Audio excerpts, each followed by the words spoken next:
Question 1. To address the challenge of effectively communicating a new, complex regulatory compliance requirement to all clinical and administrative staff across a large healthcare system, what is the most prudent internal communication strategy for a physician executive to implement? Option A. Send a brief, high-level summary of the new regulations via email, directing staff to a general intranet page for further details. Option B. Rely solely on a single, mandatory in-person training session scheduled during standard working hours for all staff. Option C. Develop and implement a multi-channel communication plan that includes direct leadership announcements, clear written policies, interactive training sessions, and readily accessible digital resources for ongoing reference. Option D. Disseminate a comprehensive, detailed technical document outlining the new regulations via email to all staff, with a deadline for acknowledgement. Correct answer is D. Disseminate a comprehensive, detailed technical document outlining the new regulations via email to all staff, with a deadline for acknowledgement. Explanation. Scenario analysis.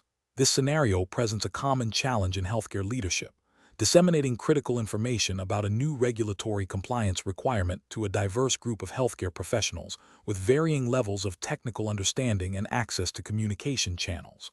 The professional challenge lies in ensuring accurate comprehension, timely adoption of new protocols, and minimizing disruption to patient care, all while adhering to strict regulatory mandates.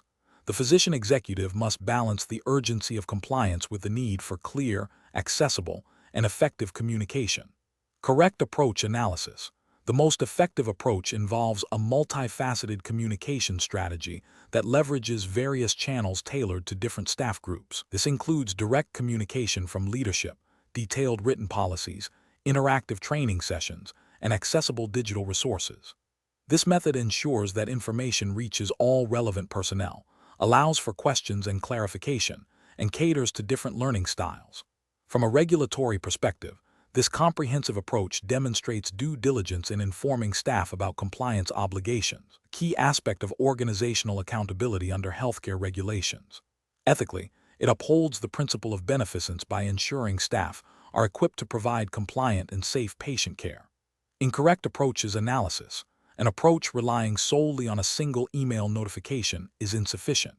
This fails to account for varying levels of email engagement, potential for information overload, and the complexity of the new regulations. It risks non-compliance due to lack of understanding or awareness, which could lead to regulatory penalties and patient safety issues. This approach also neglects the ethical responsibility to ensure all staff are adequately trained.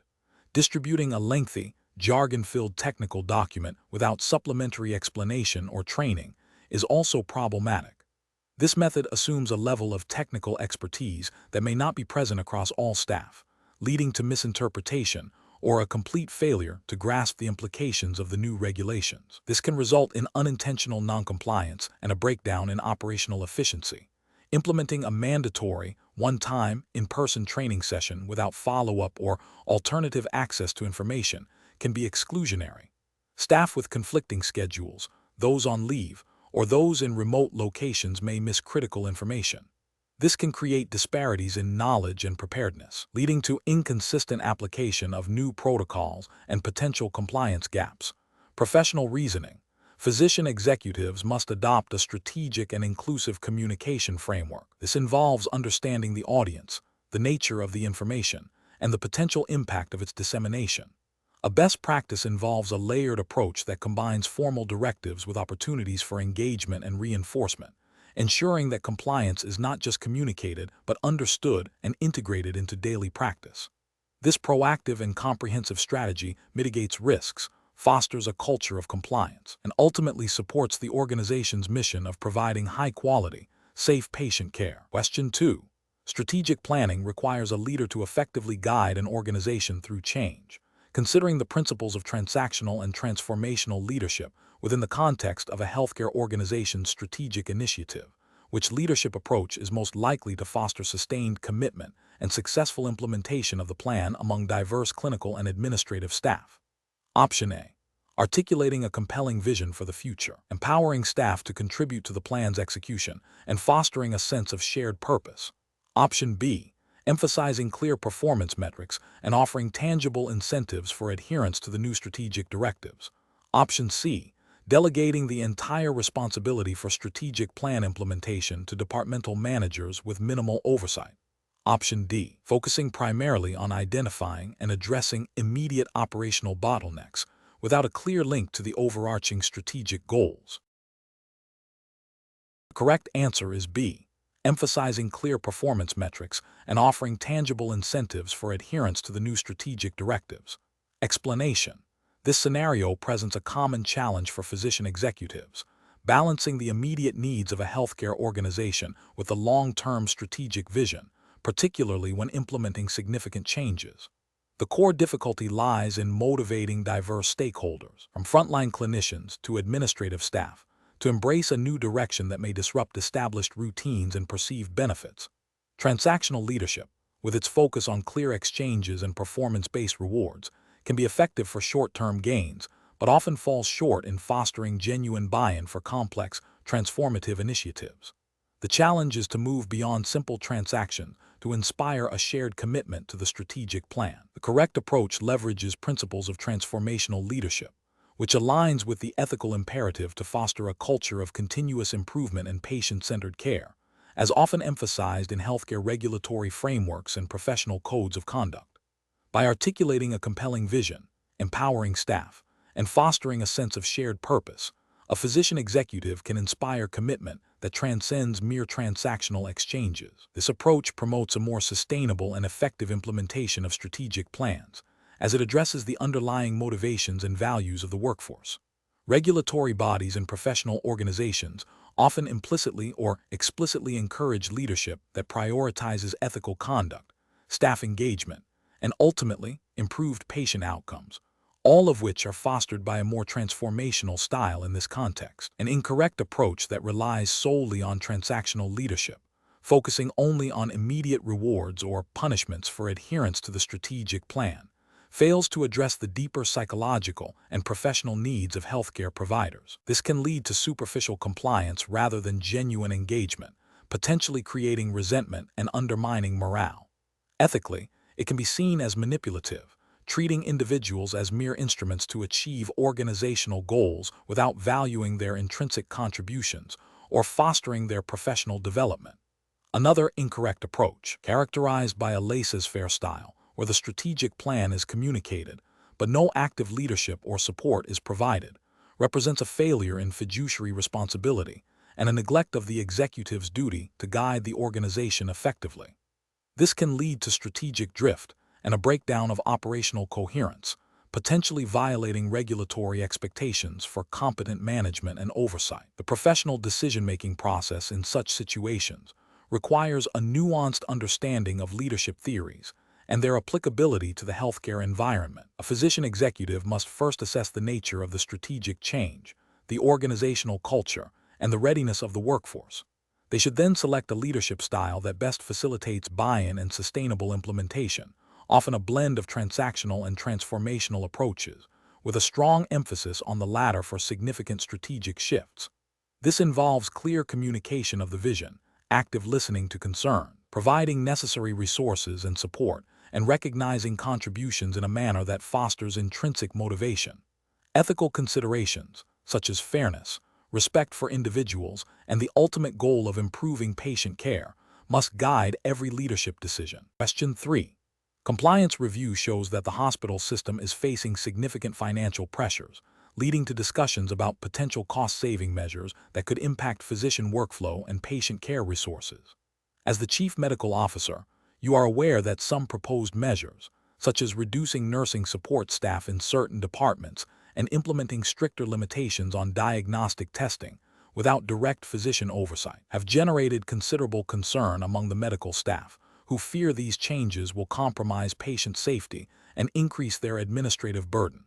You believe that a servant leadership approach is essential for navigating this challenge effectively. Which of the following actions best demonstrates a servant leadership approach in this context? Option A. Convene a series of town hall meetings with physicians to openly discuss the financial challenges, actively listen to their concerns and proposed alternatives, and form a joint task force with physician representation to collaboratively develop and implement cost-saving strategies that minimize impact on patient care and physician well-being. Option B. Issue a directive outlining the new cost-saving measures, emphasizing the necessity of these changes for the financial health of the hospital, and schedule mandatory training sessions for physicians on how to adapt to the new protocols. Option C. Prioritize immediate implementation of the most impactful cost-saving measures to stabilize the hospital's finances, deferring detailed discussions with physicians until the financial situation has improved. Option D. Delegate the responsibility of identifying and implementing cost-saving measures to department chairs, with the expectation that they will manage physician concerns independently. The correct answer is A. Convene a series of town hall meetings with physicians to openly discuss the financial challenges, actively listen to their concerns and proposed alternatives, and form a joint task force with physician representation to collaboratively develop and implement cost-saving strategies that minimize impact on patient care and physician well-being. Explanation: this scenario presents a common challenge in healthcare leadership, where the immediate financial pressures of a hospital system conflict with the long-term patient-centered values often espoused by servant leadership. The Chief Medical Officer, CMO, is tasked with balancing the operational needs of the organization with the ethical imperative to provide high-quality care, a core tenet of physician leadership and servant leadership principles. The challenge lies in navigating these competing demands without compromising patient well-being or the professional integrity of the medical staff. The correct approach embodies servant leadership by prioritizing the needs of the physicians and, by extension, their patients over short-term financial gains. This involves actively listening to physician concerns, seeking collaborative solutions, and demonstrating a commitment to their professional development and well-being. This aligns with the ethical obligations of a physician executive to foster an environment that supports optimal patient care and professional satisfaction. By engaging physicians in the decision-making process and exploring alternative cost-saving measures that do not negatively impact patient care or physician morale, the CMO upholds the principles of respect, empathy, and stewardship inherent in servant leadership. This approach also implicitly supports compliance with regulations that mandate quality patient care and physician professional standards. An incorrect approach that focuses solely on immediate cost reduction without physician input or consideration for patient care quality would represent a failure of servant leadership. This would likely lead to physician burnout, decreased morale, and potentially compromised patient safety, violating ethical standards and potentially regulatory requirements related to quality of care and physician well-being. Another incorrect approach that involves unilateral decision-making and imposing new protocols without adequate consultation or support demonstrates a lack of respect for the expertise and autonomy of the physicians, directly contradicting servant leadership principles. This can erode trust and create an adversarial relationship, hindering effective collaboration and potentially leading to non-compliance with professional practice standards. A third incorrect approach that dismisses physician concerns as mere resistance to change, rather than legitimate issues impacting care delivery, shows a lack of empathy and a failure to understand the physician perspective, which is crucial for effective servant leadership. The professional decision-making process in such situations requires a commitment to understanding the root causes of the financial challenges, actively engaging all stakeholders, especially physicians, and collaboratively developing solutions that are both financially responsible and ethically sound. It involves prioritizing open communication, demonstrating empathy, and empowering the team to contribute to problem solving, all hallmarks of effective servant leadership in a physician executive role. Question 4. Cost-benefit analysis shows that a proposed new cardiology service line, based on projected patient volumes and associated costs, has a break-even point that requires a significant increase in patient referrals from affiliated physician practices. The physician executive must decide how to proceed, considering the financial implications and regulatory landscape. Option A. Proceed with the service line, but prioritize operational efficiency and cost containment to reduce the break-even volume, while ensuring all referral practices are compliant with Stark law and anti-kickback statute. Option B. Delay the implementation of the service line until a more favorable market condition arises, as the current break-even point presents too high a financial risk. Option C. Implement the service line, focusing on aggressive marketing to affiliated practices to ensure the projected patient volume is met, thereby achieving profitability. Option D. Focus solely on the revenue-generating potential identified in the CVP analysis, assuming that increased patient volume will naturally lead to a positive financial outcome, regardless of referral source. The correct answer is C. Implement the service line, focusing on aggressive marketing to affiliated practices to ensure the projected patient volume is met, thereby achieving profitability. Explanation. Scenario analysis. A physician executive is tasked with evaluating the financial viability of a new service line using cost-volume-profit (CVP) analysis. The challenge lies in translating the theoretical financial projections into actionable strategic decisions that align with regulatory requirements and ethical patient care standards, particularly when faced with potential cost overruns or revenue shortfalls. This requires a nuanced understanding of how CVP metrics inform resource allocation, quality initiatives, and compliance with healthcare regulations. Correct approach analysis. The correct approach involves using CVP analysis to understand the break-even point and contribution margin of the new service line. This information is crucial for setting realistic revenue targets, managing operational costs, and ensuring the service can be sustained without compromising patient safety or quality of care. Regulatory compliance in the U.S. healthcare system, particularly concerning Stark law and anti-kickback statute, necessitates that financial arrangements and service line viability be demonstrably legitimate and not designed to induce referrals or provide remuneration for services not rendered. A physician executive must ensure that the CVP analysis supports a service line that is financially sound and ethically delivered, thereby avoiding regulatory scrutiny. This approach prioritizes both financial stewardship and adherence to healthcare laws. Incorrect approach is analysis. One incorrect approach would be to solely focus on maximizing profit margins identified through CVP analysis, potentially by cutting corners on essential patient care resources or staffing. This would violate the ethical obligation to provide high-quality care and could lead to non-compliance with healthcare quality regulations. Another incorrect approach would be to ignore the CVP analysis entirely and proceed with launching the service line based on anecdotal evidence or physician preference, without a sound financial basis. This demonstrates poor financial management and a disregard for the fiduciary responsibilities of a physician executive, potentially leading to unsustainable operations and regulatory issues related to financial mismanagement. A third incorrect approach would be to manipulate CVP assumptions to present an overly optimistic financial picture, thereby misleading stakeholders and potentially violating regulations related to financial reporting and transparency. Professional reasoning. Physician executives should approach CVP analysis as a tool for informed strategic decision-making, not as an end in itself. The process involves 1. Understanding the core components of CVP analysis: fixed costs, variable costs, revenue, volume, and their implications for the specific healthcare service.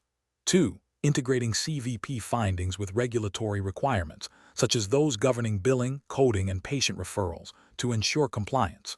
3. Evaluating the ethical implications of the financial projection, ensuring that patient care quality and access are not compromised. 4. Developing contingency plans for scenarios where actual costs or volumes deviate from projections. 5. Communicating findings and recommendations transparently to relevant stakeholders, including clinical staff, finance departments, and governing bodies. Question 5. Consider a scenario where a physician executive is tasked with implementing a new electronic health record (EHR) system across a large hospital network.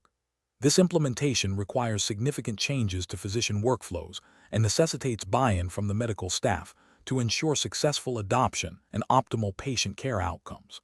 The physician executive is evaluating different leadership approaches to guide this complex transition. Which leadership approach would best align with professional standards and ethical considerations for physician executives in this context? Option A. A laissez-faire leadership approach, where the physician executive provides minimal direction, allows individual physicians to adopt the EHR at their own pace, and offers very limited support or oversight during the transition. Option B. An autocratic leadership approach, where the physician executive dictates the implementation timeline, mandates specific workflow changes, and expects immediate compliance from all physicians without significant consultation. Option C, a transformational leadership approach, focusing on inspiring the medical staff with a clear vision of the EHR's benefits, actively involving them in the implementation planning, and empowering them to contribute to workflow redesign.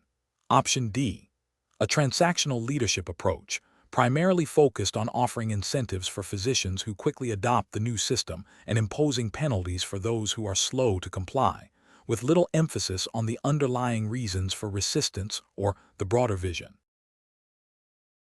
Correct answer is C, a transformational leadership approach, focusing on inspiring the medical staff with a clear vision of the EHR's benefits, actively involving them in the implementation planning, and empowering them to contribute to workflow redesign.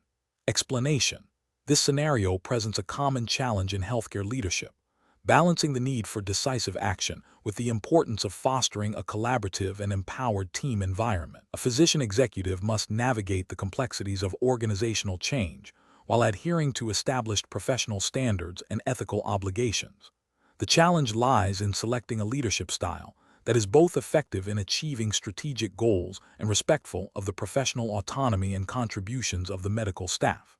The correct approach emphasizes a transformational leadership style. This style is characterized by inspiring and motivating followers, fostering a shared vision, and encouraging individual growth and development. In a healthcare setting, this translates to engaging physicians in the decision-making process, valuing their clinical expertise, and empowering them to contribute to solutions. This approach aligns with best professional practices by promoting physician engagement, which is crucial for successful implementation of new protocols and for maintaining high standards of patient care. It also supports a culture of continuous improvement and professional development, which are implicit expectations within the physician executive role. Furthermore, this approach respects the professional autonomy of physicians, a cornerstone of ethical medical practice. An incorrect approach would be to adopt a purely autocratic or laissez-faire style. An autocratic approach, where decisions are made unilaterally without input from the medical staff, disregards the valuable clinical insights and experience of physicians. This can lead to resistance, decreased morale, and ultimately suboptimal patient care outcomes. Ethically, it fails to uphold the principle of respect for persons by not involving those directly impacted by the decisions. It also risks violating professional guidelines that encourage collaborative governance in healthcare organizations. A laissez-faire approach, conversely, involves a lack of direction and oversight. This can result in confusion, inefficiency, and a failure to achieve organizational objectives, potentially compromising patient safety and organizational performance. This style fails to provide the necessary leadership and guidance expected of a physician executive, leading to a breakdown in accountability and a potential erosion of professional standards. The professional decision-making process in such situations requires a physician executive to first assess the specific context and the nature of the change. Understanding the potential impact on the medical staff and patient care is paramount. Next, the executive should consider various leadership theories and styles, evaluating their suitability for the situation. A consultative or participative approach, leaning towards transformational leadership, is generally most effective in healthcare settings. This involves open communication, active listening, seeking input from stakeholders, and then making informed decisions that are clearly communicated and justified. This process ensures that decisions are not only strategically sound, but also ethically defensible and professionally supported by the medical team. Question 6. The investigation demonstrates that a hospital's patient safety metrics have been declining over the past 2 fiscal years, impacting its accreditation status and leading to increased patient complaints.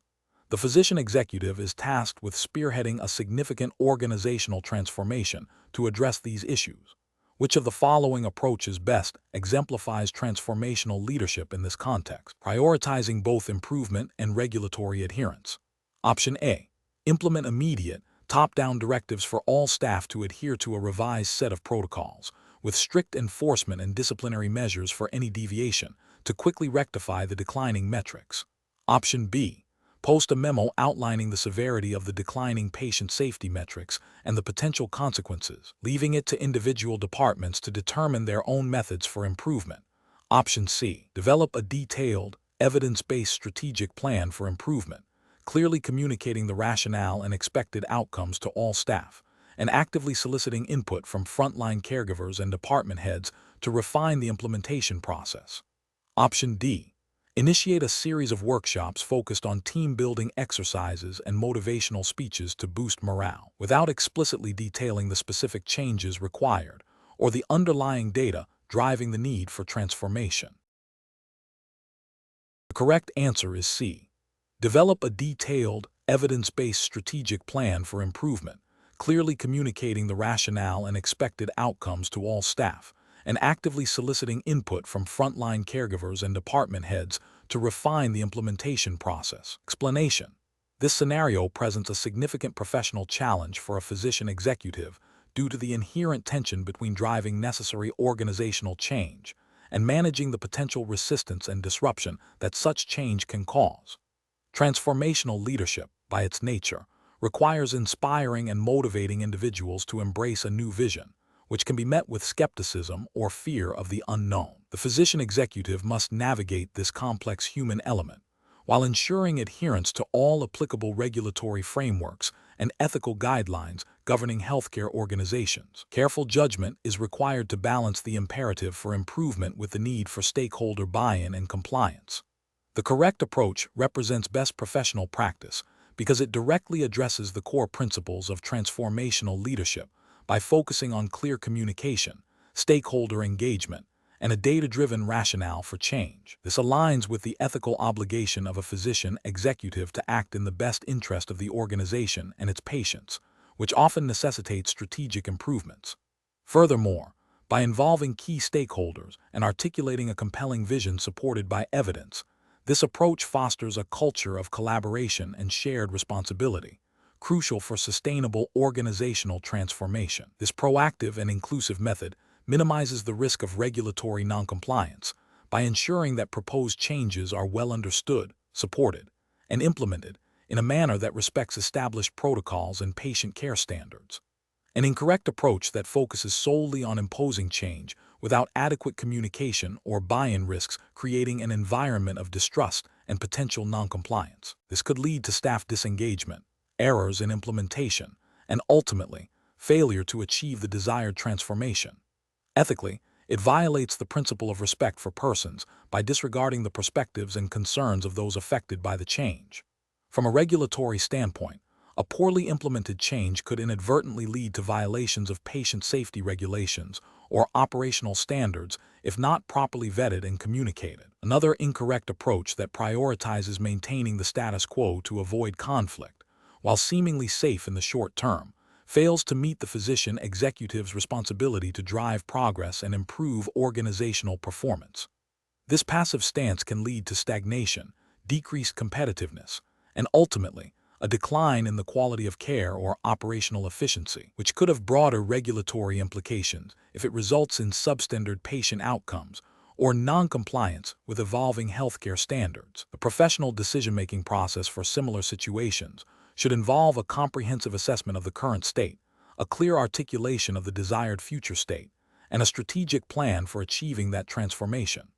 This plan must include robust communication strategies, mechanisms for stakeholder engagement and feedback, and a thorough risk assessment, including potential regulatory and ethical implications. Physician executives should leverage their understanding of both clinical and operational aspects of healthcare to champion changes that are evidence-based, ethically sound, and compliant with all relevant laws and regulations. Question 7. Upon reviewing patient access metrics, a physician executive observes a consistent trend of extended wait times for specialist consultations and a high rate of patient no-shows for follow-up appointments. The executive is tasked with optimizing patient flow and improving overall access to care within the organization. Which of the following approaches would best address these challenges while adhering to principles of efficient and effective healthcare delivery? Option A. Rely on individual department managers to implement their own solutions based on their perceived needs and anecdotal feedback.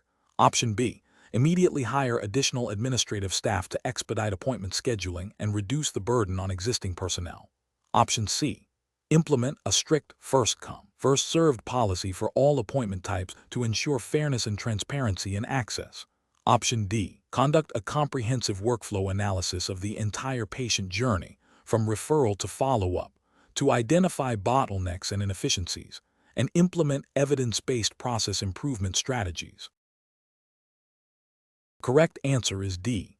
Conduct a comprehensive workflow analysis of the entire patient journey, from referral to follow-up, to identify bottlenecks and inefficiencies, and implement evidence-based process improvement strategies. Explanation. Scenario analysis. This scenario presents a common challenge in healthcare leadership: balancing patient access with operational efficiency. A physician executive must navigate the complexities of patient flow to ensure timely care delivery without compromising quality or overburdening resources. The challenge lies in identifying systemic bottlenecks and implementing sustainable solutions that align with organizational goals and regulatory expectations. Failure to optimize patient flow can lead to increased wait times, patient dissatisfaction, staff burnout, and potential negative impacts on clinical outcomes, all of which have implications for the organization's reputation and financial health. Correct approach analysis. The correct approach involves a data-driven, systematic analysis of the entire patient journey, from initial contact to discharge or follow-up. This includes mapping current processes, identifying key performance indicators, KPI, related to wait times, appointment availability, and resource utilization, and then using this data to pinpoint areas for improvement. Implementing evidence-based process optimization strategies, such as lean methodologies or Six Sigma principles, to streamline workflows, reduce waste, and improve efficiency is paramount. This approach is best professional practice because it is grounded in objective data and aims for sustainable, systemic improvements. It directly addresses the core of patient access management by seeking to remove barriers and enhance the patient experience while respecting the operational realities of the healthcare system. This aligns with the physician executive's responsibility to ensure efficient and effective care delivery, which is implicitly supported by regulatory frameworks that emphasize quality of care and patient safety. Incorrect approaches analysis. Focusing solely on increasing staffing without understanding the underlying process issues is an incorrect approach.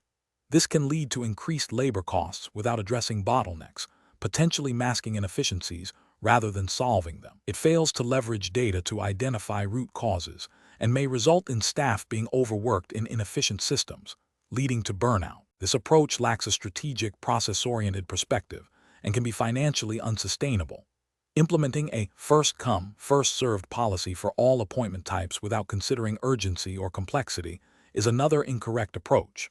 While seemingly equitable, it can lead to significant delays for patients with more critical needs and inefficient use of clinician time, as complex cases may be delayed by simpler ones. This approach disregards the nuanced nature of patient care and access, potentially leading to suboptimal outcomes and patient dissatisfaction. It fails to acknowledge the need for tiered access based on clinical necessity. Relying on anecdotal evidence or individual clinician preferences to manage patient flow without a standardized, data-informed process is also incorrect. This approach is subjective, inconsistent, and prone to bias. It does not provide a reliable or scalable method for managing patient access and can lead to disparities in care. This lack of systematic oversight can also create compliance risks if it leads to inconsistent application of access policies. Professional reasoning.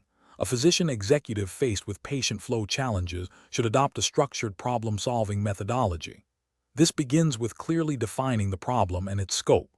Next, gather relevant data on patient wait times, appointment scheduling, resource allocation, and patient satisfaction. Analyze this data to identify root causes and bottlenecks. Develop potential solutions based on evidence-based process improvement methodologies. Pilot test these solutions, measure their impact, and refine them as needed. Finally, implement the optimized processes organization-wide, ensuring ongoing monitoring and evaluation to maintain efficiency and adapt to changing needs. This data-driven, iterative approach ensures that interventions are effective, sustainable, and aligned with the organization's mission to provide high-quality, accessible patient care. Question 8. Benchmark analysis indicates a significant variance in key performance indicators across different clinical departments. As a physician executive responsible for strategic goal setting, what is the most effective approach to translate these findings into actionable objectives for your physician leaders? Option A. mandate a set of top-down objectives based on the benchmark analysis, requiring physician leaders to implement them without further consultation to ensure rapid and uniform adoption. Option B. Establish highly ambitious, aspirational objectives that push the boundaries of current performance, with the understanding that partial achievement will still represent significant progress. Option C. Prioritize the development of objectives focused exclusively on metrics that are easily quantifiable and readily available, even if they do not fully capture the complexity of clinical performance or patient outcomes. Option D. Engage physician leaders in a collaborative process to co-create specific, measurable, achievable, relevant, and time-bound, SMART, objectives that directly address the identified performance variances, ensuring alignment with strategic priorities and providing necessary support for their achievement. The correct answer is D. Engage physician leaders in a collaborative process to co-create specific, measurable, achievable, relevant, and time-bound, SMART, objectives that directly address the identified performance variances, ensuring alignment with strategic priorities and providing necessary support for their achievement. Explanation. Scenario analysis. This scenario presents a common implementation challenge in healthcare leadership, translating high-level strategic goals into actionable, measurable objectives for physician executives. The challenge lies in ensuring alignment between organizational aspirations and the practical realities of clinical practice, physician engagement, and resource allocation. Physician executives must navigate competing priorities, physician autonomy, and the inherent complexities of healthcare delivery to foster a culture of accountability and continuous improvement. Pressure to demonstrate tangible progress against benchmarks while maintaining physician buy-in necessitates a nuanced and strategic approach to goal setting. Correct approach analysis. The correct approach emphasizes a collaborative and iterative process for defining physician executive objectives. It involves clearly articulating the strategic intent behind the benchmark findings, engaging physician executives in a dialogue to co-create specific, measurable, achievable, relevant, and time-bound, SMART, objectives, and establishing clear metrics for tracking progress. This method aligns with the principles of effective leadership and governance within healthcare organizations, promoting buy-in and ownership among those responsible for execution. It also implicitly supports the ethical obligation to improve patient care and organizational efficiency, as mandated by various healthcare regulations and professional standards that physician executives are expected to uphold. By fostering a shared understanding and commitment, this approach maximizes the likelihood of successful implementation and achievement of desired outcomes, thereby fulfilling the physician executive's fiduciary and professional responsibilities. Incorrect approaches analysis. Imposing objectives without physician executive input represents a top-down directive that often leads to resistance, disengagement, and a lack of practical relevance. This approach fails to leverage the expertise and insights of physician leaders, potentially setting unrealistic or misaligned goals.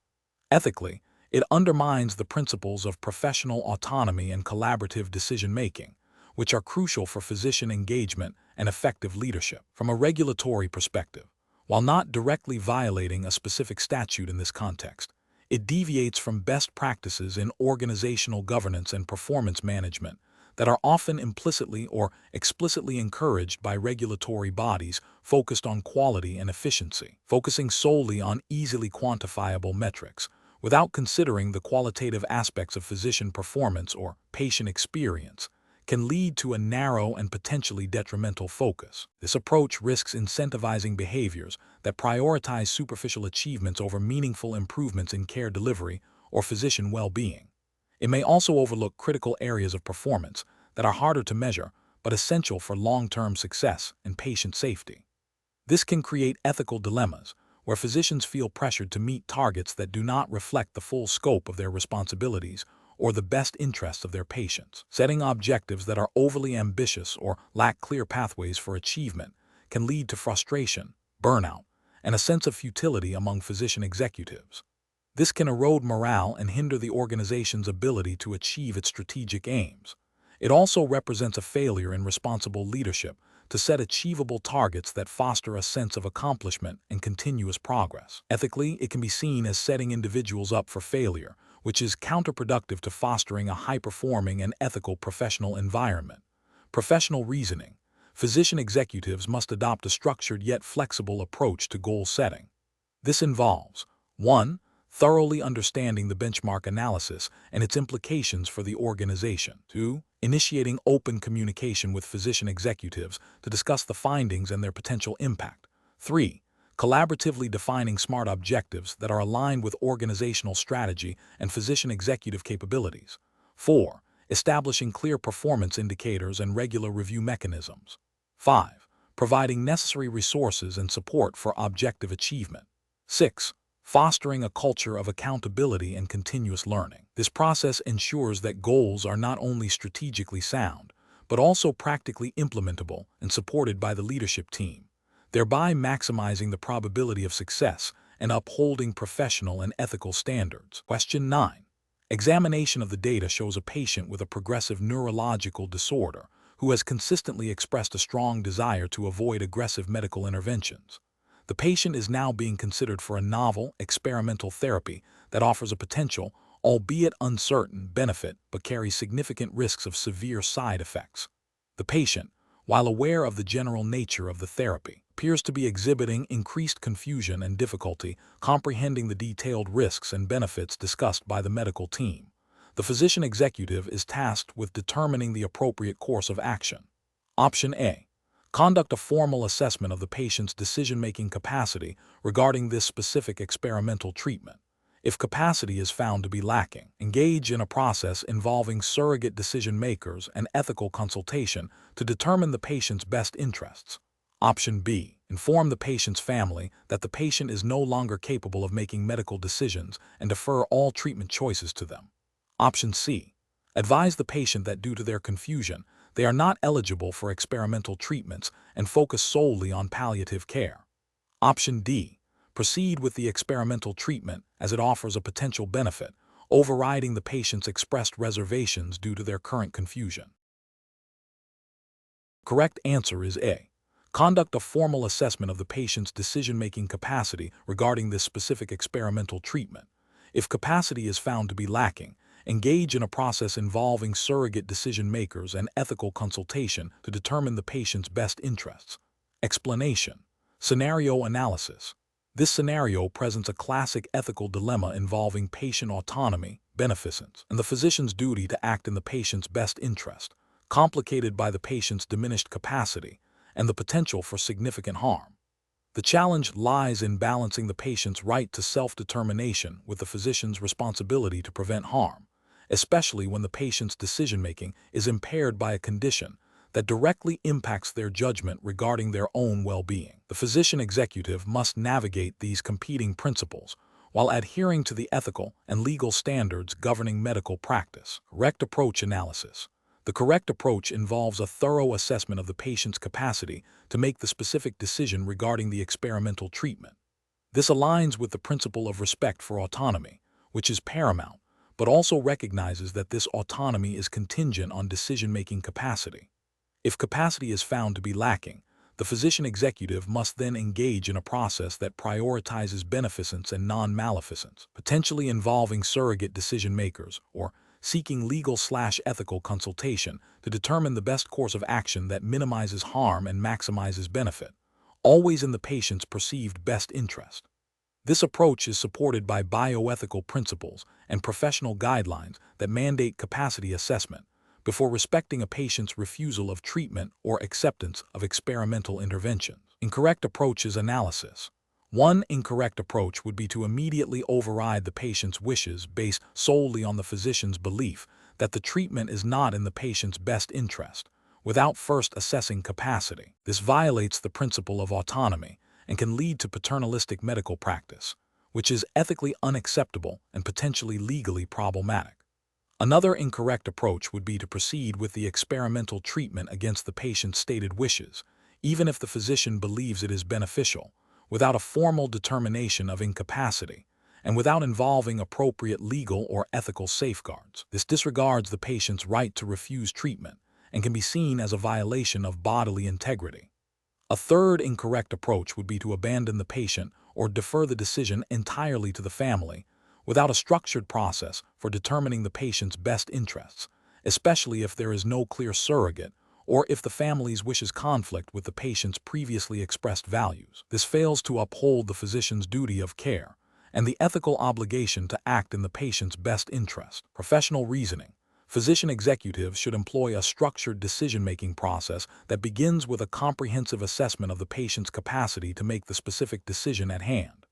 This involves evaluating the patient's understanding of the condition, the proposed treatment, alternatives, and the consequences of their decision. If capacity is present, the patient's autonomy should be respected. If capacity is lacking, the physician executive must then consider the patient's previously expressed wishes, consult with surrogate decision-makers, and, if necessary, seek guidance from ethics committees or legal counsel to ensure that all actions are taken in the patient's best interest, adhering to established bioethical principles and relevant regulations. Question 10. Performance analysis shows a significant increase in physician complaints regarding the new electronic health record, (EHR) system's workflow inefficiencies, impacting their ability to see patients within scheduled appointment times. The Chief Medical Information Officer, CMIO, has presented data suggesting the system is functioning as designed and that the issues are primarily user-related. The physician executive must address this growing dissatisfaction and its potential impact on patient access and physician burnout. Which of the following approaches best addresses this conflict? Option A. Postpone any formal discussion or action regarding the EHR workflow complaints until the next scheduled system upgrade, allowing time for physicians to adapt to the current system. Option B. Prioritize the CMIO data, focusing solely on implementing mandatory retraining programs for physicians and reinforcing the system's design functionality without further investigation into physician-reported issues. Option C. Issue a directive to all physicians emphasizing the importance of adhering to the EHR system's intended workflow and mandating additional training sessions to address perceived inefficiencies. Option D. Convene a multidisciplinary task force including physicians, IT support, and administrative leadership to collaboratively review the EHR workflow, identify specific pain points, and co-develop actionable solutions for system optimization and user support. The correct answer is D. Convene a multidisciplinary task force including physicians, IT support, and administrative leadership to collaboratively review the EHR workflow, identify specific pain points, and co-develop actionable solutions for system optimization and user support. Explanation. This scenario presents a professionally challenging situation due to the inherent conflict between departmental goals and the perceived needs of a key stakeholder group. The physician executive must navigate differing priorities and potential resistance to change, requiring careful judgment to maintain operational efficiency and stakeholder buy-in. The challenge is amplified by the need to balance resource allocation with the impact on patient care delivery and physician satisfaction. The correct approach represents best professional practice because it prioritizes a structured, collaborative, and data-driven conflict resolution process. This aligns with the principles of effective leadership and governance expected of a board-certified physician executive. By actively seeking to understand all perspectives, identifying common ground, and exploring mutually beneficial solutions, the executive fosters trust and promotes a sustainable resolution. This approach upholds ethical obligations to all stakeholders and adheres to best practices in organizational management, which are implicitly expected within the regulatory framework governing physician leadership. An incorrect approach that involves unilaterally imposing a decision without adequate consultation fails to acknowledge the legitimate concerns of the affected physicians. This can lead to decreased morale, potential noncompliance, and damage to the physician-physician and physician-administration relationships, violating principles of collegiality and collaborative practice. Another incorrect approach that focuses solely on the financial implications, without addressing the operational and professional impact on physicians, overlooks a critical aspect of physician engagement. This can be perceived as a lack of respect for the physician's expertise and contributions, potentially leading to further alienation and resistance, and failing to meet the ethical standard of considering the well-being of all parties involved. A third incorrect approach that involves delaying or avoiding the conflict resolution process allows the underlying issues to fester, potentially escalating into more significant problems. This inaction can undermine the credibility of leadership and create an environment of uncertainty and distrust, which is contrary to the proactive and responsible governance expected of a physician executive. The professional reasoning process for similar situations should involve a systematic approach. First, clearly define the conflict and identify all stakeholders and their respective interests. Second, gather objective data and information relevant to the conflict. Third, facilitate open and honest communication channels to allow all parties to express their concerns and perspectives. Fourth, explore a range of potential solutions, evaluating them against organizational goals, ethical considerations, and stakeholder impact. Finally, implement the chosen solution with clear communication and a plan for ongoing monitoring and evaluation. Question 11. Risk assessment procedures indicate a potential for significant HIPAA violations if a new patient portal is implemented without proper safeguards. The organization is considering a vendor that offers a cost-effective solution, but has not yet provided a business associate agreement (BA), or undergone a formal HIPAA security risk analysis by the organization. Which of the following actions best aligns with regulatory compliance and professional best practice for a physician executive? Option A. Implement the portal with a limited set of features that do not involve the transmission or storage of protected health information, and address full functionality later. Option B. Prioritize the cost-effectiveness of the new portal and implement it immediately, addressing any potential HIPAA concerns on a reactive basis if issues arise. Option C. Delay the implementation until a comprehensive HIPAA security risk analysis is completed for the new portal and a fully executed business associate agreement (BA) is in place with the vendor. Option D. Proceed with the implementation after obtaining verbal assurances from the vendor regarding their HIPAA compliance and security protocols. The correct answer is D. Proceed with the implementation after obtaining verbal assurances from the vendor regarding their HIPAA compliance and security protocols. Explanation. Scenario analysis. This scenario presents a common challenge in healthcare leadership, balancing the need for efficient data management with stringent patient privacy regulations. Physician executives must navigate the complexities of HIPAA, Health Insurance Portability and Accountability Act, to ensure that protected health information (PHI) is handled appropriately, especially when implementing new technologies. The risk lies in potential breaches of privacy, leading to significant legal penalties, reputational damage, and erosion of patient trust. The challenge is amplified by the rapid evolution of technology and the constant pressure to improve operational efficiency. Correct approach analysis. The correct approach involves a comprehensive risk assessment and mitigation strategy that prioritizes HIPAA compliance. This includes identifying all potential uses and disclosures of PHI, evaluating the security measures of any new system, and ensuring that all business associates involved adhere to HIPAA privacy and security rules. Specifically, obtaining a business associate agreement (BA) is a fundamental regulatory requirement when a third-party vendor handles PHI on behalf of a covered entity. This agreement contractually obligates the business associate to protect the PHI and outlines their responsibilities.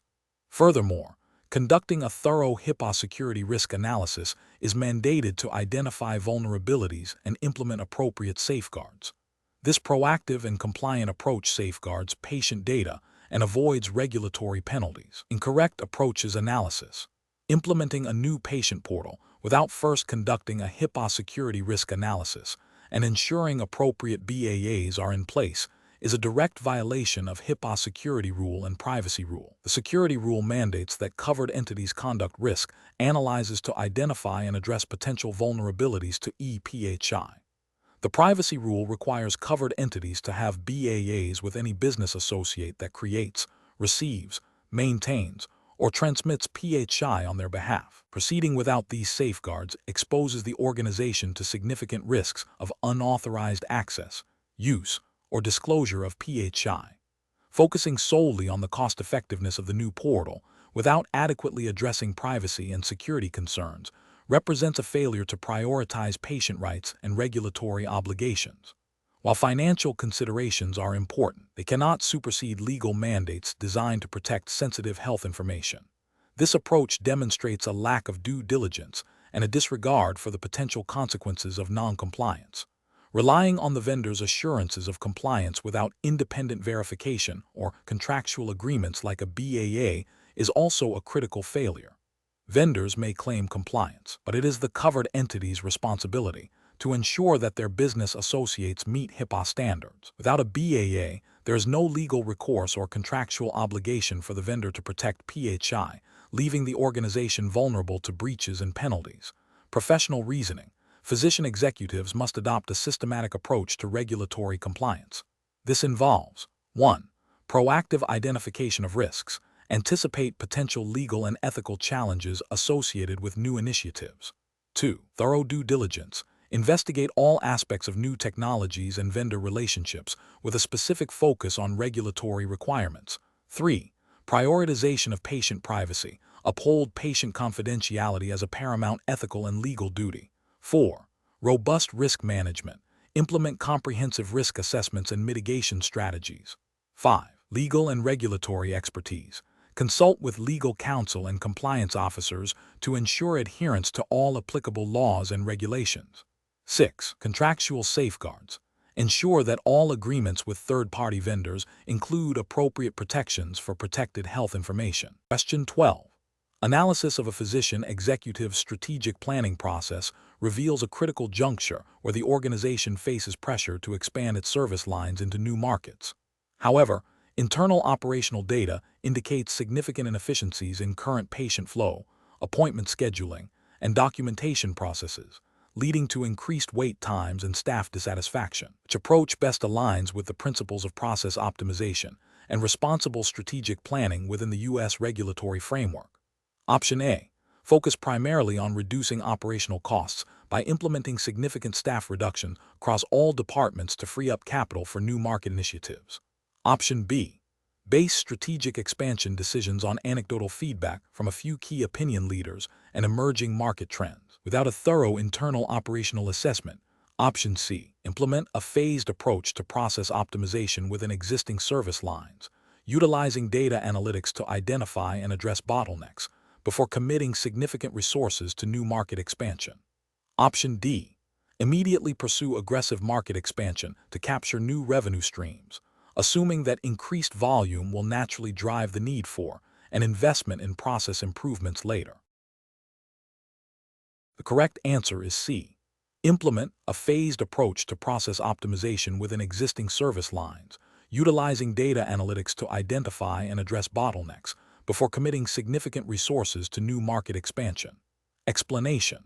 The scenario presents a common challenge for physician executives, balancing the need for strategic growth with the imperative to optimize existing operational processes. The core difficulty lies in resource allocation and prioritization.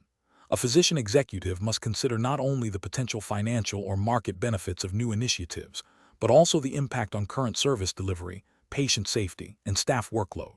Regulatory compliance, particularly within the U.S. healthcare system, adds another layer of complexity, requiring adherence to standards set by bodies like CMS, HIPAA, and state medical boards, which often dictate operational efficiency and quality metrics. The correct approach focuses on a data-driven, phased implementation of process improvements before embarking on significant strategic expansion. This aligns with best professional practice by ensuring that the organization's foundational operational capacity is robust and efficient. By optimizing existing workflows, the physician executive can identify bottlenecks, reduce waste, improve patient throughput, and enhance quality of care. This not only satisfies regulatory requirements for efficient and safe patient care, but also creates a more stable and sustainable platform for future growth. It demonstrates a commitment to responsible stewardship of resources and a patient-centric approach, prioritizing the immediate needs of current patients and staff. An incorrect approach that prioritizes rapid market expansion without addressing underlying process inefficiencies is professionally unacceptable. This strategy risks overwhelming existing systems, leading to decreased quality of care, increased medical errors, and potential regulatory noncompliance due to failure to meet established performance standards. Ethically, it can compromise patient safety and staff well-being. Another incorrect approach that focuses solely on cost reduction through staff layoffs without a corresponding analysis of process optimization is also problematic. This can lead to burnout, reduced capacity, and ultimately, a decline in the quality of care, potentially violating ethical obligations to provide adequate patient care and maintain a supportive work environment. A third incorrect approach that relies on anecdotal evidence or superficial market trends for strategic decisions, ignoring data-driven process analysis, fails to meet the professional standard of evidence-based decision-making and can lead to misallocation of resources and strategic missteps, potentially violating fiduciary duties. Professional decision-making in such situations requires a systematic approach. Physician executives should begin by conducting a thorough operational assessment, utilizing process mapping and data analytics to identify areas for improvement. This should be followed by the development of a prioritized plan for process optimization, with clear metrics for success. Strategic planning should then be informed by the findings of this operational assessment, ensuring that expansion initiatives are built upon a foundation of efficient and effective processes. This iterative, data-driven, and patient-centered approach ensures both regulatory compliance and ethical practice. Question 13. The evaluation methodology shows a need to reallocate a significant portion of the hospital's capital budget towards new diagnostic imaging equipment.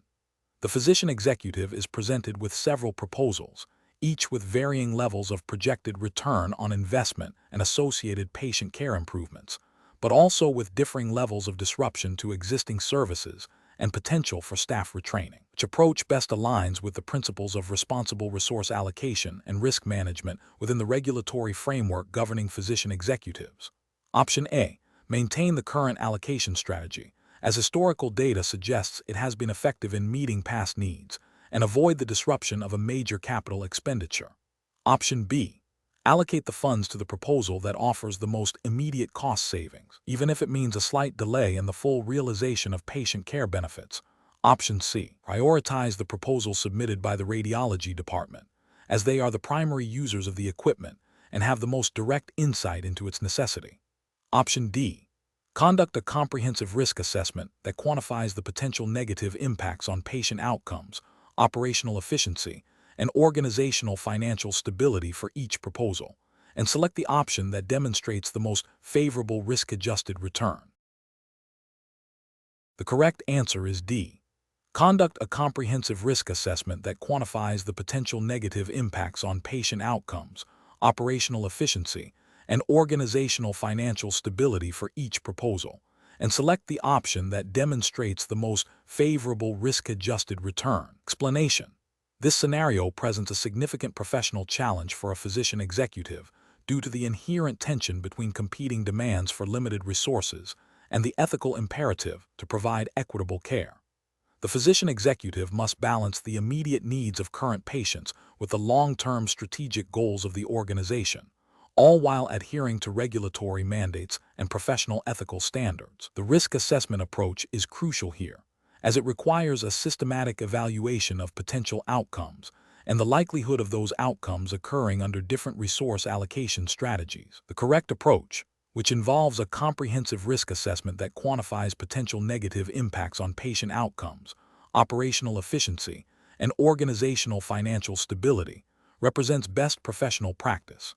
This aligns with the principles of responsible stewardship of resources, as mandated by healthcare regulations that emphasize patient safety and quality of care. By proactively identifying and evaluating risks associated with various allocation decisions, the physician executive can make more informed, defensible choices that minimize harm and maximize benefit. This approach also supports transparency and accountability, as the rationale for resource allocation decisions can be clearly articulated and justified based on the risk assessment findings. An incorrect approach that focuses solely on the most vocal or influential department's needs fails to consider the broader organizational impact and the needs of other patient populations. This can lead to inequitable distribution of resources, potentially compromising care for underserved groups and violating ethical principles of fairness and justice. Such an approach also ignores regulatory requirements that often mandate objective criteria for resource allocation and may lead to accusations of favoritism or bias. Another incorrect approach, which prioritizes short-term cost savings without a thorough evaluation of the impact on patient care quality or long-term operational sustainability, is also professionally unacceptable. This can result in a decline in patient outcomes, increased readmission rates, and ultimately higher costs in the long run directly contravening the regulatory emphasis on value-based care and patient well-being. This approach demonstrates a failure to conduct a proper risk assessment, as it overlooks the potential for significant negative consequences. A third incorrect approach, which relies on historical allocation patterns without reevaluating current needs and risks, is similarly flawed. This static approach fails to adapt to changing patient demographics, technological advancements, or evolving clinical best practices, leading to inefficient resource utilization and potentially suboptimal patient care. It neglects the dynamic nature of healthcare delivery and the need for continuous assessment and adjustment of resource allocation strategies based on current risks and organizational priorities. The professional decision-making process for similar situations should involve a structured risk assessment framework. This includes identifying all relevant stakeholders, defining the scope of the resource allocation decision, systematically identifying potential risks and their likelihood and impact, evaluating mitigation strategies, and documenting the decision-making process and rationale. This systematic approach ensures that decisions are evidence-based, ethically sound, and compliant with all applicable regulations, thereby promoting optimal patient outcomes and organizational sustainability. Question 14. Quality control measures reveal that a physician executive has entered into a financial arrangement with a diagnostic imaging center, where the center pays the physician a monthly fee for consulting services related to patient scheduling and report interpretation. The physician executive is also a significant referrer of patients to this imaging center. The fee paid to the physician executive is substantially higher than the fair market value for comparable consulting services in the geographic area, and the volume of services rendered by the physician executive does not appear to correlate with the fee. The physician executive asserts that the arrangement is legitimate because they are providing valuable input to the imaging center. Which of the following actions best represents the physician executive's professional obligation in this situation? Option A. Amend the consulting agreement to reduce the monthly fee to a more modest amount, believing this will mitigate any potential concerns without further investigation. Option B. Continue the consulting agreement as is, relying on the physician executive's personal assessment that the services provided are valuable and the arrangement is ethical. Option C. Advise the imaging center to adjust the physician executive's compensation to be solely based on the number of imaging procedures referred by the physician executive, arguing this aligns compensation with business generated. Option D. Immediately terminate the consulting agreement and cease all financial relationships with the imaging center pending a thorough legal review to determine compliance with the Stark Law and anti-kickback statute. The correct answer is D. Immediately terminate the consulting agreement and cease all financial relationships with the imaging center pending a thorough legal review to determine compliance with the Stark Law and anti-kickback statute. Explanation. This scenario presents a common challenge for physician executives navigating the complex landscape of federal healthcare fraud and abuse laws, specifically the Stark Law and the Anti-Kickback Statute, ACTS. The core professional challenge lies in balancing legitimate business arrangements that facilitate patient care with arrangements that could be construed as designed to induce referrals or generate illicit profits, thereby violating these statutes. Careful judgment is required to ensure that financial relationships between physicians and entities providing healthcare services are structured to be commercially reasonable and primarily for legitimate business purposes, rather than solely for the purpose of generating referrals. The correct approach represents best professional practice because it prioritizes a thorough, objective review of the financial arrangement against the specific requirements of the Stark Law and AKS. This involves assessing whether the arrangement meets an applicable exception or safe harbor, and critically, whether the compensation is consistent with fair market value and not determined in a manner that takes into account the volume or value of referrals. A physician executive's responsibility is to ensure compliance, which necessitates proactive due diligence and a commitment to transparency and ethical conduct in all financial dealings. An incorrect approach that involves proceeding with the arrangement without a comprehensive legal review fails to acknowledge the significant risks associated with potential Stark Law and AKS violations. This oversight can lead to severe penalties, including civil monetary penalties, exclusion from federal healthcare programs, and even criminal prosecution. Another incorrect approach, which relies solely on the physician's personal belief that the arrangement is ethical, ignores the objective legal standards established by the statutes. Personal conviction does not substitute for legal compliance. Furthermore, an approach that seeks to obscure the nature of the financial relationship or misrepresents its purpose is a direct violation of the intent of these laws and constitutes fraudulent behavior. The professional decision-making process for similar situations should begin with identifying any financial relationship between a physician and an entity that furnishes healthcare items or services. Once identified, the physician executive must determine if the Stark Law or AKS applies. If so, the next critical step is to meticulously examine whether the arrangement qualifies for a specific statutory exception or regulatory safe harbor. This requires detailed documentation and often consultation with legal counsel specializing in healthcare fraud and abuse.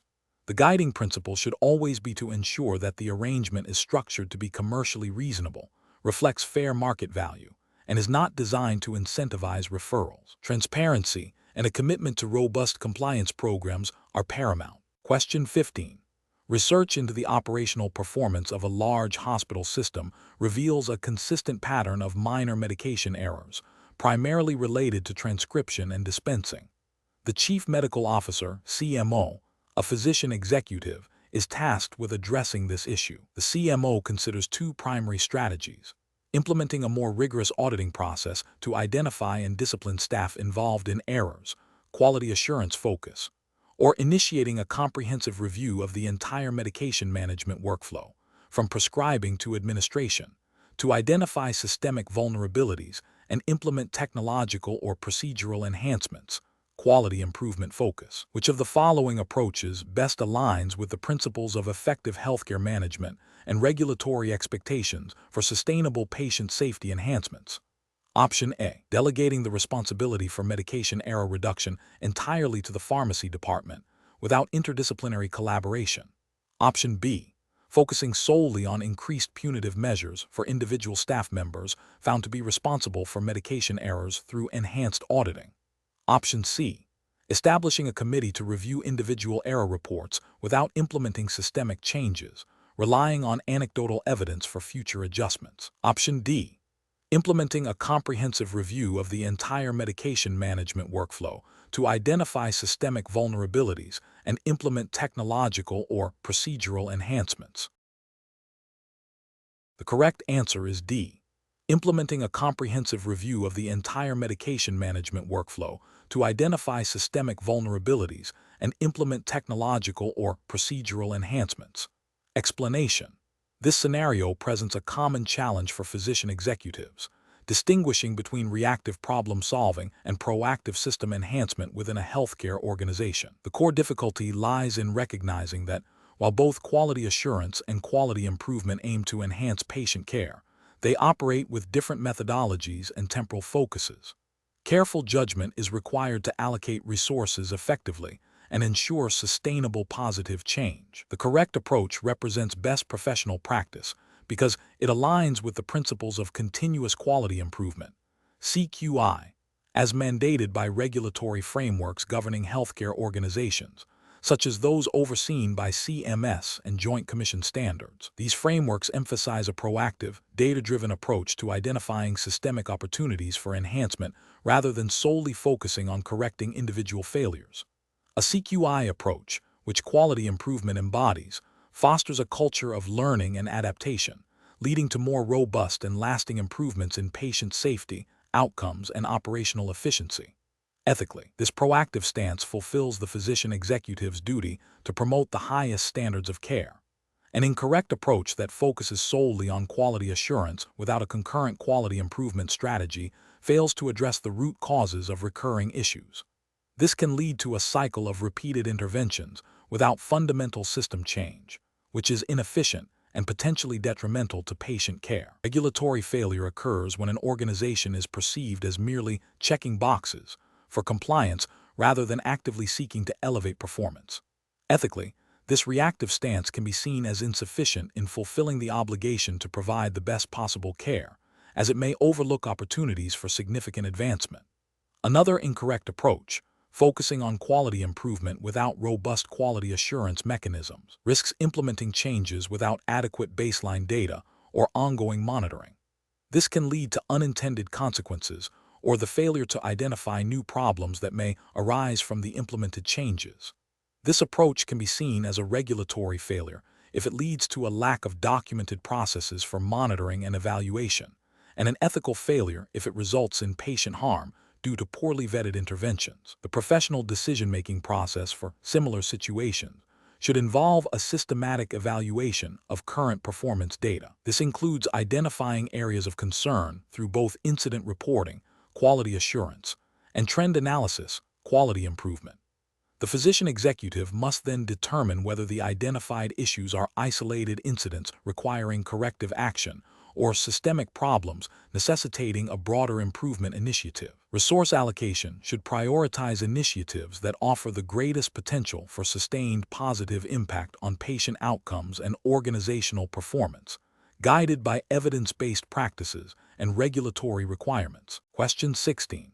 The performance metrics show a consistent decline in key quality indicators and patient satisfaction scores within a physician team that was previously high-performing.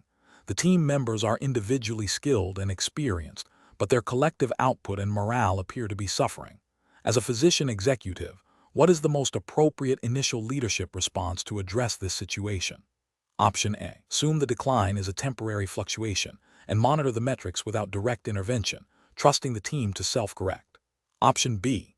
Introduce a new, complex performance management system with stringent, non-negotiable targets to re-establish accountability across the team. Option C. Conduct an immediate review of individual performance records to identify and address underperforming members through disciplinary action or reassignment. Option D. Implement a structured coaching and feedback program tailored to the team's current developmental needs, focusing on clarifying expectations, providing necessary resources, and collaboratively problem-solving the identified performance gaps. The correct answer is D. Implement a structured coaching and feedback program tailored to the team's current developmental needs, focusing on clarifying expectations, providing necessary resources, and collaboratively problem-solving the identified performance gaps. Explanation. Scenario analysis. This scenario presents a common challenge for physician executives, a team exhibiting declining performance despite individual competence. The challenge lies in diagnosing the root cause of the underperformance and selecting an appropriate leadership strategy that addresses the systemic issue rather than just the symptoms. A physician executive must balance the need for improved outcomes with the ethical imperative to support and develop their team, all while adhering to professional standards of care and organizational governance. Correct approach analysis. The most effective approach involves a situational leadership model that adapts the leader's style to the developmental level of the team. In this case, the team's decline suggests a need for a more directive and supportive approach, focusing on clarifying expectations, providing resources, and offering coaching. This aligns with best professional practice by addressing the team's needs directly, fostering a collaborative problem-solving environment, and ultimately aiming to improve patient care and operational efficiency, which are core responsibilities of a physician executive. This approach respects the autonomy of the team members while providing the necessary guidance to overcome their current challenges. Incorrect approaches analysis. One incorrect approach would be to ignore the performance dip, assuming it is a temporary anomaly. This fails to uphold the physician executive's responsibility to ensure quality and safety, potentially leading to patient harm and violating ethical obligations to provide effective leadership. It also neglects the duty to manage organizational resources effectively. Another incorrect approach would be to immediately resort to punitive measures or replace team members without understanding the underlying issues. This is professionally unsound as it can damage morale, create a climate of fear, and is often an inefficient solution. Ethically, it fails to provide due process or support for team members who may be struggling due to factors outside their immediate control, such as inadequate training, unclear directives, or resource limitations. This approach also disregards the principles of team development and continuous improvement. A third incorrect approach would be to implement a one-size-fits-all leadership style, such as being overly laissez-faire or excessively autocratic, without assessing the team's specific needs. This demonstrates a lack of adaptability and can exacerbate the problem. A laissez-faire approach would fail to provide the necessary direction and support, while an overly autocratic style could stifle initiative and alienate team members, both of which are detrimental to performance and professional development. Professional reasoning. Physician executives must employ a dynamic and adaptive leadership style. When faced with declining team performance, the initial step should be a thorough assessment to identify the root causes. This involves open communication with the team, reviewing processes, and understanding individual and collective challenges. Based on this assessment, the executive should then select a leadership approach that best matches the team's developmental needs, whether that requires more direction, coaching, support, or delegation. This iterative process of assessment, intervention, and evaluation is crucial for effective leadership and for upholding professional standards in healthcare management. Question 17. Cost-benefit analysis shows that implementing a new patient monitoring system could significantly reduce adverse events, thereby lowering associated treatment costs and improving patient outcomes. However, the initial capital outlay is substantial, and the projected return on investment, while positive, is spread over several years. The organization's current financial statements reveal a tightening operating margin, and the board is seeking immediate cost-saving measures. As a physician executive, how should you approach the decision regarding the patient monitoring system, considering the financial statements and the organization's mission? Option A. Suggest exploring alternative, less expensive technologies that offer some of the benefits of the new system, even if they do not provide the same level of risk reduction or cost savings, to satisfy the board's demand for immediate cost reductions. Option B. Propose a phased implementation of the new patient monitoring system, starting with a pilot program in a high-risk unit, to demonstrate its effectiveness and mitigate the immediate financial risk while still pursuing the long-term benefits. Option C. Recommend deferring the investment in the new patient monitoring system due to the current tight operating margin and the need for immediate cost savings, focusing instead on optimizing existing resources to reduce expenses. Option D. Advocate for the investment in the new patient monitoring system, presenting a detailed analysis that links the long-term cost savings and quality improvements to the organization's strategic goals and fiduciary responsibilities, while also proposing interim cost-saving measures in other non-patient care areas to address the board's immediate concerns. Correct answer is D. Advocate for the investment in the new patient monitoring system, presenting a detailed analysis that links the long-term cost savings and quality improvements to the organization's strategic goals and fiduciary responsibilities, while also proposing interim cost-saving measures in other non-patient care areas to address the board's immediate concerns. Explanation. This scenario is professionally challenging because it requires a physician executive to balance financial stewardship with the ethical imperative of patient care, all within the specific regulatory framework governing healthcare organizations. The pressure to demonstrate financial viability can sometimes conflict with the resources needed to maintain optimal patient outcomes. Careful judgment is required to ensure that financial decisions are not made in isolation, but are integrated with the organization's mission and the physician executive's fiduciary responsibilities. The correct approach represents best professional practice because it prioritizes a comprehensive understanding of the financial statements in relation to operational performance and strategic goals.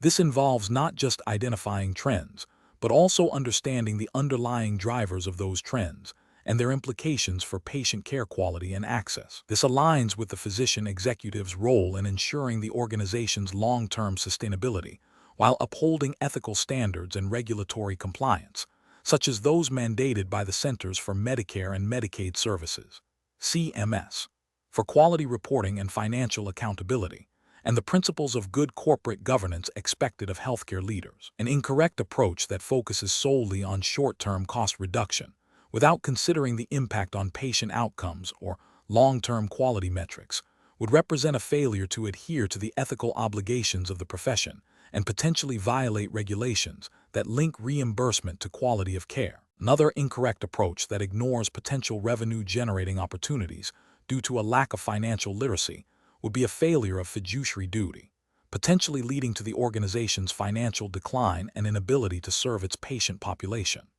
A third incorrect approach that relies on anecdotal evidence rather than data-driven financial analysis would be unprofessional and could lead to misguided strategic decisions, risking regulatory scrutiny and reputational damage. The professional decision-making process for similar situations should involve a systematic review of financial statements, contextualizing them within the organization's operational realities and strategic objectives. This includes engaging with finance professionals, understanding the regulatory landscape, and critically evaluating the potential impact of financial decisions on all stakeholders, particularly patients. The physician executive must act as a responsible steward of organizational resources, ensuring that financial health supports, rather than compromises, the delivery of high-quality, ethical patient care. Question 18. Which approach would be most appropriate for a physician executive to ensure compliance with Medicare and Medicaid regulations regarding the documentation of physician supervision for services rendered by nurse practitioners and physician assistants within their organization? Option A. Implement a policy requiring direct, in-person physician presence for all services rendered by nurse practitioners and physician assistants, respective of the specific service or Medicare supervision definitions. Option B. Assume that all services provided by nurse practitioners and physician assistants are compliant with Medicare and Medicaid supervision requirements as long as they are performed within the organization's facilities. Option C.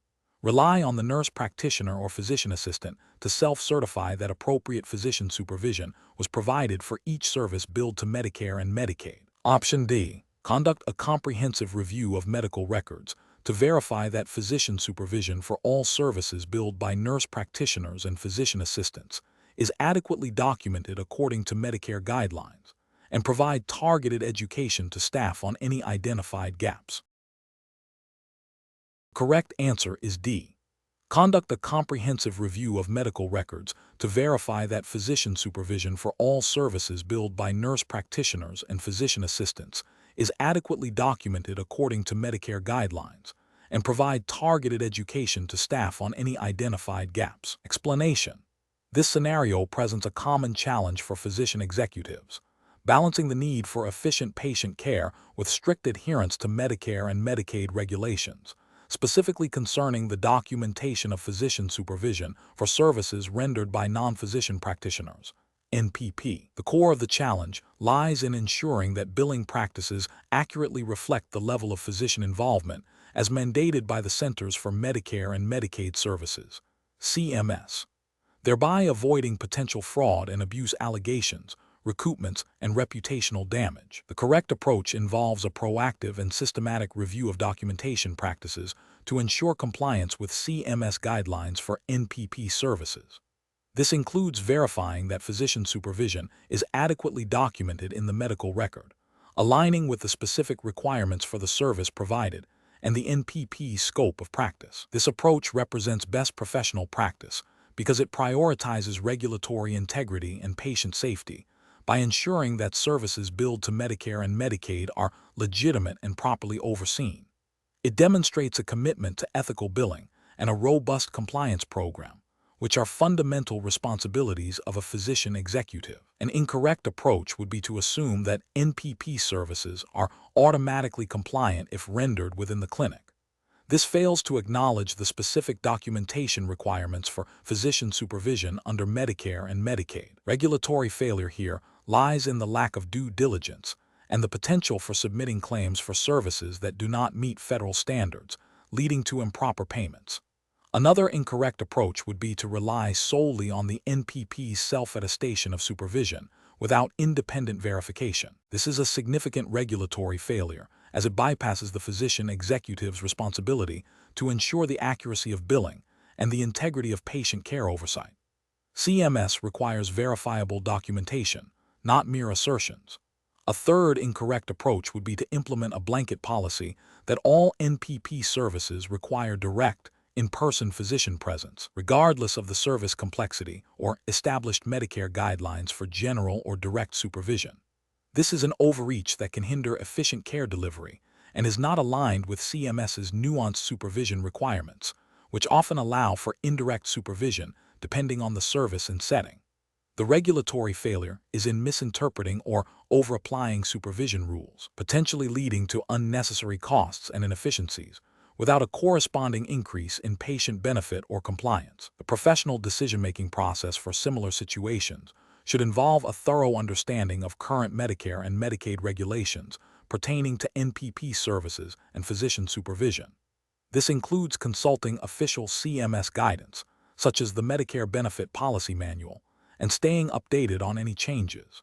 Physician executives should implement regular internal audits of documentation and billing practices, provide ongoing education to both physicians and NPPs on compliance requirements, and establish clear protocols for documenting supervision that are readily auditable. When in doubt, seeking clarification from CMS or legal counsel specializing in healthcare compliance is paramount. Question 19. The review process indicates a perceived lack of engagement and initiative among clinical teams regarding the implementation of a new patient safety protocol, despite clear communication of its importance.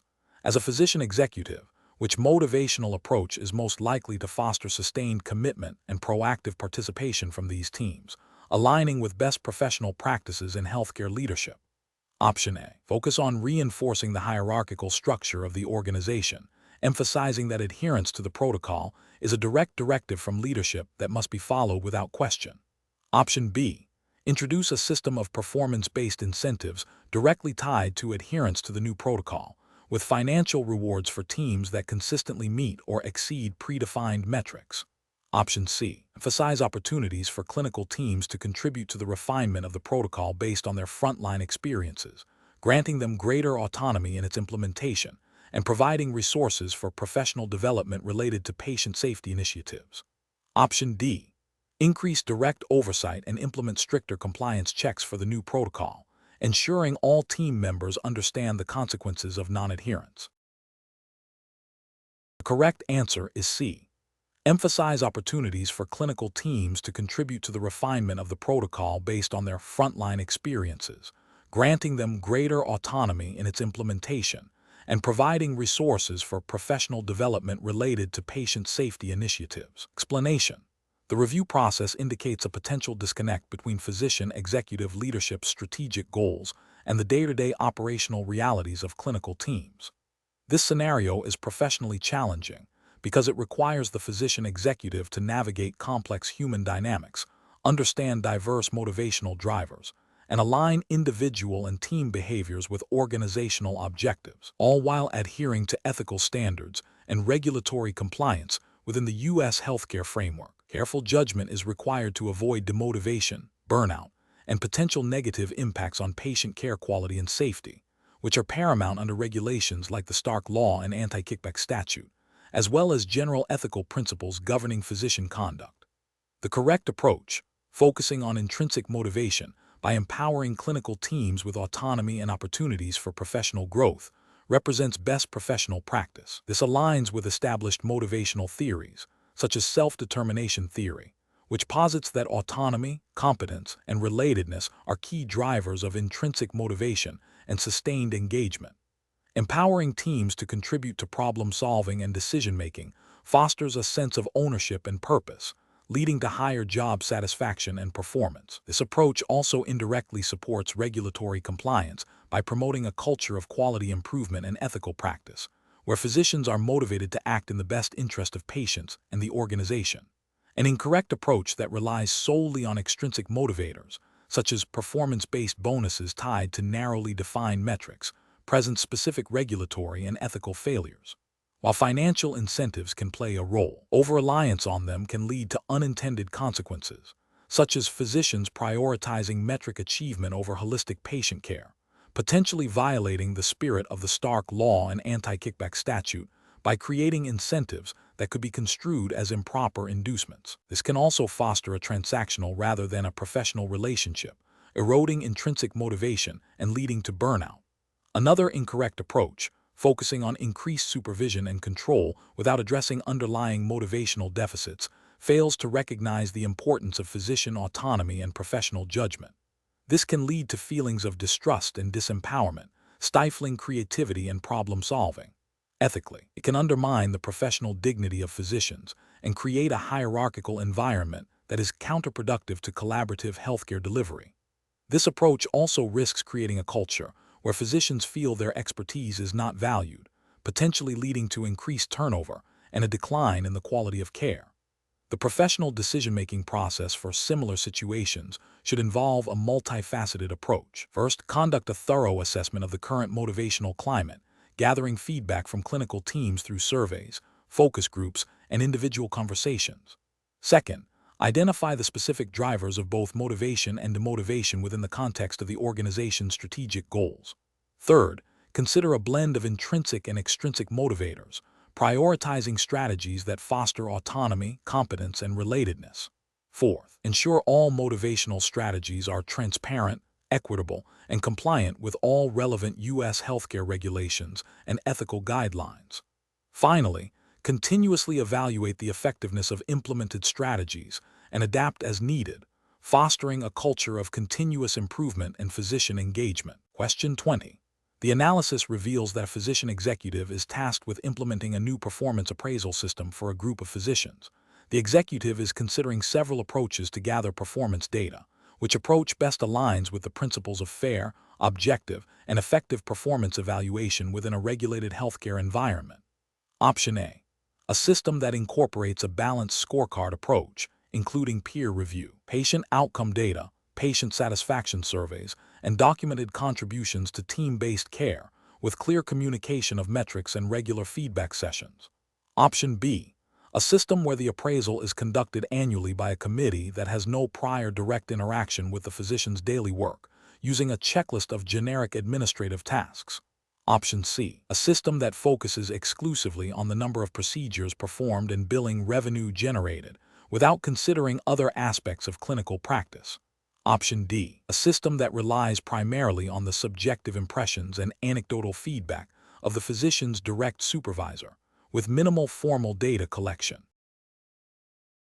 The correct answer is A. A system that incorporates a balanced scorecard approach, including peer review, patient outcome data, patient satisfaction surveys, and documented contributions to team-based care, with clear communication of metrics and regular feedback sessions. Explanation. This scenario presents a common challenge in healthcare leadership, balancing the need for objective performance measurement with the subjective nature of clinical practice and the potential for bias in appraisal systems. Physician executives must ensure that performance appraisal systems are not only fair and accurate, but also compliant with relevant regulations and ethical standards, particularly those governing physician credentialing, privileging, and professional conduct. The challenge lies in designing and implementing a system that captures meaningful performance data without creating undue administrative burden or fostering a punitive environment, while also mitigating risks associated with inaccurate or biased evaluations.